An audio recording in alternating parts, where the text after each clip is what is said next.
We're hanging out, YouTube frogs, over at twitch.tv/Lawler. I think it's more fun to do these interactive with chat because then you get feedback on some of the questions too. But we're doing a Q&A video, number 36. I have no idea what the questions we're going to be answering yet because I haven't looked at any of them. We're going to scroll through. We're going to answer some questions from the old YouTube video as well as ones in chat. And we're going to go from there. All right, we're going to scroll through some of these YouTube comments. We're going to answer some questions and figure out how we want to go about this. So first question has to do about pay. We actually put out a video today answering about like, are Rocket League players millionaires? Short answer, the good ones, yes. Yes, they are. But this one comes from Thomas. He says, this is more of a personal question, I guess, but how much did I get paid while casting and analyzing RLCS?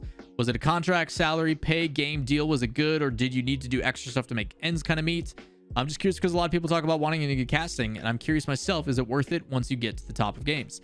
What your own personal worth is totally different. What people classify as worth is dependent on each person. I can tell you that without getting into the specifics, the only people I really discuss like pay and salary with is other commentators to make sure that pay is given equally to all of us. But the biggest thing is it transitioned. In the first seasons of RLCS, we were actually on salary from Twitch because Twitch took care of all the esports stuff. They're the ones that were like, hey, this is how we're going to do things. They gave us an average per month. And the reason why they did that is so even during the downtime and the off season, we could still focus and dedicate to getting better and improving at our craft and understanding the game rather than trying to figure out like, how do I balance a typical 9 to 5 as well as this?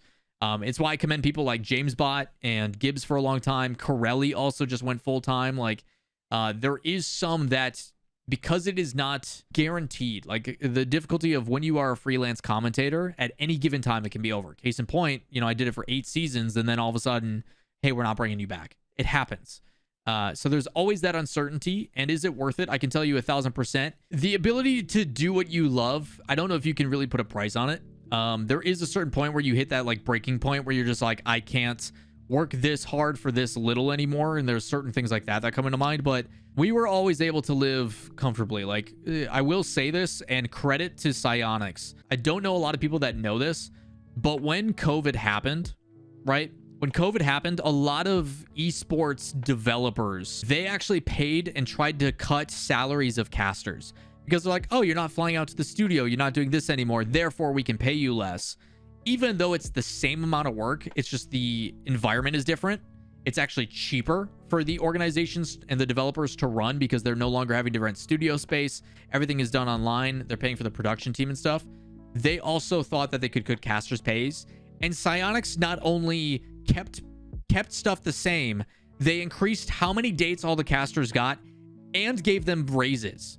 So for those that don't know that, I'm not going to talk about specifics and details, but massive round of applause to Psyonix and Rocket League esports staff for the way they treated the commentary team. Unbelievable. One of the best companies to work for as a commentator. Straight up. When it comes to just pure pay and everything else, Rocket League esports has done a phenomenal job in taking care of their broadcast team. It is unbelievable. And that's even with the addition of bringing in all the new talent and everything else. It's actually unbelievable. We went from salary with Twitch to a day rate is normally how it's done in casting, where you get paid based upon if it's a travel day or a rehearsal day, if it's broadcast day, if it's a live event or otherwise just in studio or at whatever. But it is transitioned a lot over the year, but I can tell you without getting into the specifics, we made enough to where we could do it and focus as our full-time job. And that obviously changed a lot based upon where you live. I lived in the Midwest, so my cost of living is extremely less compared to the guys like Wavepunk and Carpet who moved out to West Coast. But the benefit of living in LA is they get more opportunities as commentators and stuff. Wavepunk is now hosting Twitch Rivals. A lot of people can equate that to because they live locally, they're able to do that stuff, but also because they're extremely talented people. So the whole like how much you get paid and all that kind of stuff is not something you really want to discuss publicly. It's kind of weird. Maybe when I retire and it's no longer a thing, but day rates and all that kind of stuff, how much you get paid per event varies a lot based upon the production team you're working with, how long you've been tenured with them, how many dates you're getting hired for, if it's just a one-off thing or if it is hey, you get X amount of gigs. Like it varies a lot. So hopefully that answers that question in more detail than you could ever want. And we get to give credit to Psyonix because they do an incredible job with their staff over there for the Rocket League esports casters. 890 says, is there a space for bigger orgs in NA? Most of the top 16 teams are already big orgs, which makes NA seem crowded, and future orgs will go to EU. Not necessarily. At the end of the day, right? The ability to bring in other big orgs, it depends on what you classify as a big organization. Are you talking about like prolific organizations in the sense of long-term success? I mean, you look at teams like Evil Geniuses and stuff that have been around for a really long time, but we're still missing out on like some of the staples like Cloud9, TSM, etc. You know, Cloud9, I just recently talked about how they approached beast mode, and they wanted to say, hey, if you want to build a roster and stuff. Cloud9 also talked to the former Complexity roster, True Neutral. Like, Cloud9 was without a doubt in talks with Complexity. They wanted certain criteria to be met and stuff, and whether they were going to sign with them or not. Like, these organizations are definitely trying to get into Rocket League. It's just a matter of, is the buyout, is the ability to get in, is the purchase that's going to be needed realistic? Is it worthwhile? Plus, there's also the ability for these organizations to be like, no, dude, RLCS top spots are valuable, and we're not giving it up. We got in early. We've paid our dues. We're going to stick with this. We're not giving up our roster for no matter how much of a buyout, even if it's 7 figures. We're just not going to do it. So there is bigger organizations, more prolific organizations definitely trying to get in, but it's just the way that it goes sometimes. So whether they look at EU or otherwise, it doesn't matter. I think teams are going to continue to value those spots and keep those spots. But without a doubt, some of these big orgs are definitely trying to get back in, without a doubt. Caden says, when do you think we'll see the first free-to-play player in the RLCS? So he's saying is, as a player, you've never played Rocket League before, free-to-play comes out, you start playing because free-to-play, and you have not played before that time. When will a player that's done that join the RLCS? I honestly have no idea, because there is younger players that come in that pick up the game very, very quickly. Brain's still developing, all that kind of stuff. Reaction time's cracked. It becomes second nature. Most people say 3 to 5 years for a lot of that stuff. I forget like the study and the math behind it, but most people will say 3 to 5 years. But there is circumstances where you see certain players over the course of 8-9 months that just grind the game and make it. You know, I think it was Sipical was one of those players that he went from being like a 6-man's rank B to RLCS in like 8-9 months or something crazy. But he's also starting from a player who's played. We're not talking a player that has 0 hours coming through. So usually within the first like 300-400 hours, you can determine how well a person will ascend and like how naturally they pick up the game. But Rocket League's brutal, man. There's no game that has mechanics that translate. There's no game physics-wise that makes sense that you can learn and take lessons from. So the crazy thing with that is I don't know. It might be a really long time. It might be short term. There could just be one of those, you know, savant players that just comes out of nowhere that normally was deterred by playing the game, or it could be a former pro in another game ends up transitioning. Maybe someone in Fortnite's just like, hey man, Fortnite's kind of meh for me now. Oh, there's this other free-to-play game on the Epic Games launcher. They pick it up and all of a sudden it just clicks. You never know. You never know. So that question I think is just a big old question mark. You and I are wondering just as much as the next person. Sean says, love the content streams as always. Yeah, appreciate it, man. Question for this week. Would Sandrock Gaming benefit from pulling a Complexity and move to EUNA? They seem to be in the same situation of dominating the region and want to play more prolific teams regularly. I think Sandrock's a little bit more unique. Their ping, I forget what the difference is to EU. I know it's higher for sure. I don't know if it's as glaring as SAM to North America, but I do know it's a bit. There was conversations of this as well before Incivic came along and picked up and made Sandrock Gaming a thing. To my knowledge, Team Liquid wanted to do that with the team, with Senzo, Ahmed, and Khaled. I'm pretty sure Team Liquid was interested in taking that team and moving them to Europe. So although Sandrock is, between 80 and 90 ping, as Chad is saying, that's not too bad. It's not ideal, but they're still able to play against EU teams. So I don't think they necessarily need to. The benefit to them is the potential of growth. Not only are they going to be playing in a bigger region with more viewership, a chance for personal growth on a higher level just because of the exposure, but you are giving up, just like Complexity did, the chance to dominate your region. Like, Sandrock has not dropped a single series. They've been absolutely dominant when it comes to playing in MENA. So you've pretty much got a guaranteed qualifier to every single major. You can still compete and scrim against EU teams. The biggest thing that I hope they're doing is they are scheduling scrims against top EU teams rather than scrimming their own teams in their own region. I hope that's what Sandrock Gaming is doing. Whether that is happening or not, that's on their coach and manager and everybody else who's getting involved in the connections they have. But if I'm Sandrock Gaming, the number one thing I'm doing is scheduling scrims against other top EU teams. And EU teams should know that Sandrock Gaming is the top 8 team in the world right now based on major results. You might want to play them. So that stuff I think is super important. It's stuff that I think that they should be doing. But although it's a risk, I don't think it would be a bad idea necessarily. But you are taking the risk of giving up guaranteed prize money in MENA and a guaranteed basic run to the major, if I'm being honest, because I don't know if there's anybody in MENA that even comes close to Sandrock and how they're playing right now. So obviously Ultimates and Falcons and stuff are doing pretty good, but Sandrock is a clear favorite. No Minimum in chat says, how would you feel about some of the academy contract for orgs to invest in players too young to play in the RLCS, similar to the Drally pickup with Kansas City Pioneers? Do you think it's a good long-term investment for an org like Cloud9 that want to enter the scene but can't get one of their best teams right now to invest in someone that can be the best in the future? So legally, they have to be at least 13. And for organizations to justify that cost, they have to be able to stream and do like content creation contracts. And that comes in the difficulty of like child labor laws and everything else, right? There's this weird like gray area because stuff hasn't been updated in so long to evolve for the current situation that is esports and everything else.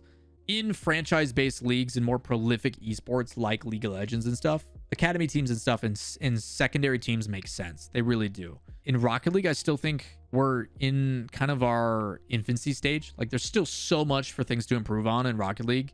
And although it's a risk, I mean, Team Liquid is probably the most notable right now because they are, you know, making a play for saying, hey, we like a Chronic. We're going to build around a Chronic. We're going to go after a Tau and Oski.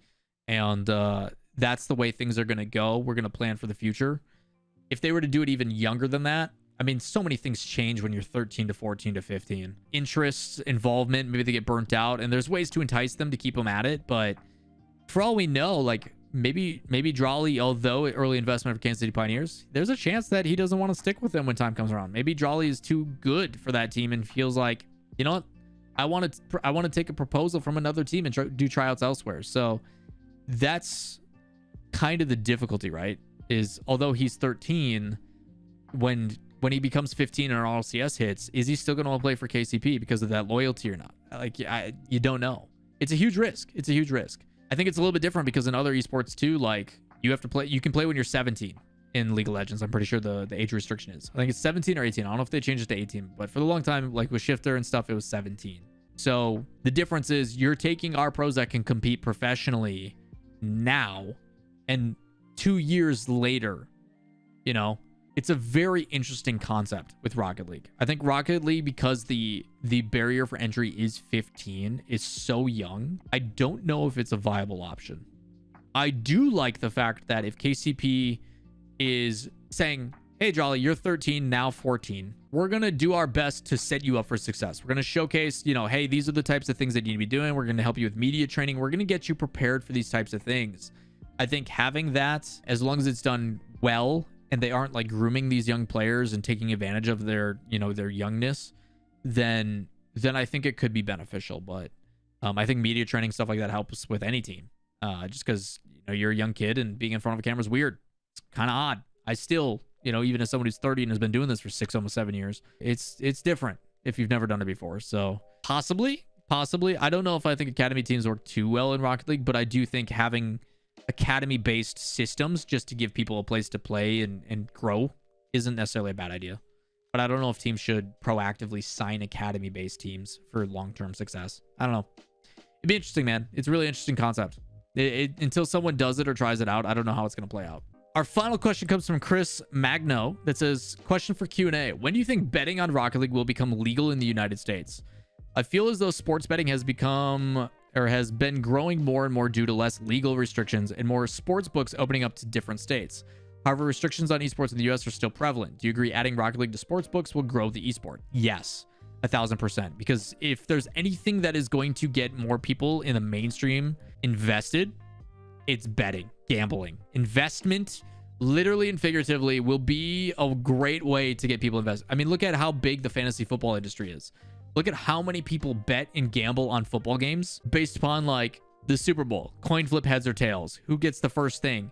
Like basketball is like who gets the first tip off, who's doing this, how many like there's so many things that you can bet on, and getting that investment of people will most definitely not only increase the amount of money that goes into the esport and the sport, but also just in general the investment of people as a whole.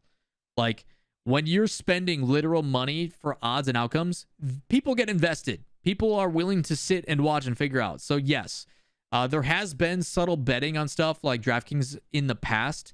I don't know the legality. I know New York, I'm pretty sure, had some like discussions in the past couple of years about betting on esports and the restrictions around it. I forget the exact details. I wish I was more educated on it, but I'm telling you guys right now, when the time comes, chat, when the time comes and predictions and bets can be made on Rocket League, that's what I'm doing, straight up. Like when the time comes, I'm going to be gambling heavily on Rocket League esports, probably, without a doubt. Because if I can be successful in that and make serious money off of it, as someone who watches this game day in and day out, yeah, there's going to be some money to be made. And if I can educate the audience on how to also do that, I've got a buddy of mine who does that right now for the NFL. He goes by the name of Al Smizzle. He does a lot of draft and betting and stuff for the NFL and makes a living off of it heavily. Again, with fantasy leagues and wanting to know outcomes and stuff, the best part, though, that esports has, specifically in Rocket League has compared to any other esport, you can't cheat. And if you throw games, it's pretty blatant. So the fact that we can't hack, cheat in any capacity in Rocket League, it's literally not possible to hack Rocket League and cheat in the game. I think that should entice a lot of people. It also translates very heavily to traditional, non-traditional sports. So if you take that audience and say, hey, you guys are betting on the NFL, the NBA, you know, all these different sports, you know, NHL, NFL, whatever. You can also bet on this other game that is soccer, but it's just an esport. You might see a massive growth. You might see a massive growth. Also, chat, I would never bet on V1. Chat. You're supposed to bet when odds are in your favor. And a lot of it is like finding those odds. And you're trying to tell me that one team goes to game 5, game 7 in over half their matches. Why are you betting on them? I will say, though, the parlay and the highs and the lows could make for some interesting bets. And like, if you get those odds right or wrong, you can make some good money. There's a lot of people that do like a 6-game parlay. They just bet the odds and hope that all of them hit. And if they do, all of a sudden, like that $50 bet turns into like 50 grand, you know? It just depends on the odds and how many people are betting. So yeah, 100%. From Chris asking about like sports books and stuff. I hope it does. When will it happen? I don't know the legality behind it. I don't know the specifics of when that stuff will come to be.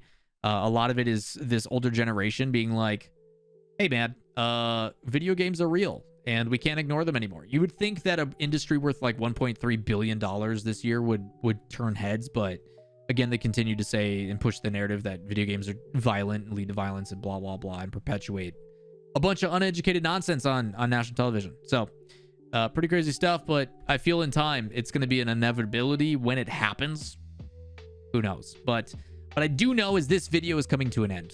Chat, appreciate you guys all being here and asking your questions and hanging out with us. For everybody who's watching on YouTube, appreciate you guys taking the time to submit questions. As a reminder, if you've made it this far, obviously I appreciate it. If you want some of your questions answered, as always, let me know in the comments down below. We try to take the top ones and the most given likes. So if you guys want questions or you see questions in the comments, make sure you like those because those get pushed to the top and those are the ones that we usually answer. But if you guys have any questions, let me know in the comments down below or stop by twitch.tv/Lawler where we do these. We try to do these and record these on stream every week. Hurt continues to basically find a way to interrupt me while I do this, whether it be by gifting subs or giving bits. Thank you. But yeah, come hang out with us. Twitch.tv/Lawler. Stream every day but Tuesday and Sunday. We try to do these probably on like Fridays or Saturday streams. So make sure you guys stop by then or just pay attention to my social medias. Fruit is also part of the issue. Thank you for gifting 5 subs here. But we are out of here. If you guys enjoy the content, I'm going to just keep getting interrupted and I'm going to keep pushing through. Thumbs up, subscribe, notifications, and we'll see you in the next one. Peace.